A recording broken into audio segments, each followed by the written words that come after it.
এই গল্প রাজকন্যা মালতী আর তার প্রিয় বন্ধু পায়রার উপর। মালতীর জগৎ ছিল রূপকে ঘিরে। এক দমকা হাওয়ায় মালতীর সবচেয়ে প্রিয় বন্ধু হারিয়ে গেল আকাশে। রূপো, না যাস না। রাজকন্যা খাওয়া দাওয়া ছেড়ে দিল।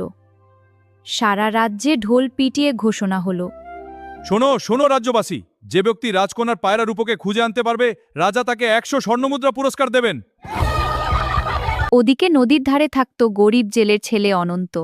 তার মন ছিল সোনার মতো খাঁটি। অনন্ত ঝোপের পাশ দিয়ে হাঁটছে, হঠাৎ ঝোপের ভেতর থেকে মৃদু শব্দ শুনে সে থেমে যায়। এ কি, একটা পায়রা আহত হয়েছে। আরে, এটা তো রাজকন্যার পায়রা। ইস, কত ব্যথা পেয়েছে। এসো, আমি তোমার যত্ন নেব। অনন্ত পুরস্কারের কথা ভাবেনি, সে শুধু ভেবেছিল একটা প্রাণকে কিভাবে বাঁচানো যায়। অনন্ত যত্ন করে গাছের পাতা বেটে রূপোর ডানায় লাগিয়ে দিচ্ছে। সে পায়রাটার মাথায় আস্তে করে হাত বুলিয়ে দেয়। অনন্ত হাতের তালুতে কিছু শস্যদানা নিয়ে রূপোর দিকে বাড়িয়ে দেয়। রূপো খুশিতে তার হাত থেকে খায়। খেয়ে নে রূপো, তাড়াতাড়ি ভালো হয়ে যা।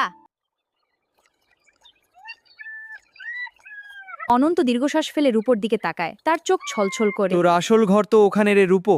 রাজকন্যা তোর জন্য কাঁদছে, তোকে ফিরে যেতেই হবে। নিজের প্রিয় বন্ধুকে ছেড়ে দিতে অনন্তের বুকটা ভেঙে যাচ্ছিল। ফটকের প্রহরীরা অনন্তকে থামায়। আমি রাজকন্যার পায়রা ফিরিয়ে দিতে এসেছি। রূপ অনন্তের কাঁধ থেকে উড়ে গিয়ে বকবকম করে মালতীর কাঁধে বসে। মালতী চমকে ওঠে, তারপর চিৎকার করে কেঁদে ফেলে। ফিরে এসেছিস। বীর বালক, তুমি আমার মেয়ের মুখে হাসি ফিরিয়েছ, এই নাও তোমার পুরস্কার। মহারাজ আমায় ক্ষমা করবেন, আমি পুরস্কারের জন্য ওকে বাঁচাইনি, ও আমার বন্ধু। তুমি টাকা নাওনি, কিন্তু আমার মন জিতে নিয়েছো। আজ থেকে তুমি আমার সবচেয়ে ভালো বন্ধু, কেমন? আচ্ছা। রাজা অনন্তের সততায় মুগ্ধ হয়ে তার পরিবারের জন্য নতুন বাড়ি আর জমি উপহার দিলেন। এভাবেই প্রমাণ হল আসল বন্ধুত্ব আর সততার দাম সোনার চেয়েও অনেক বেশি।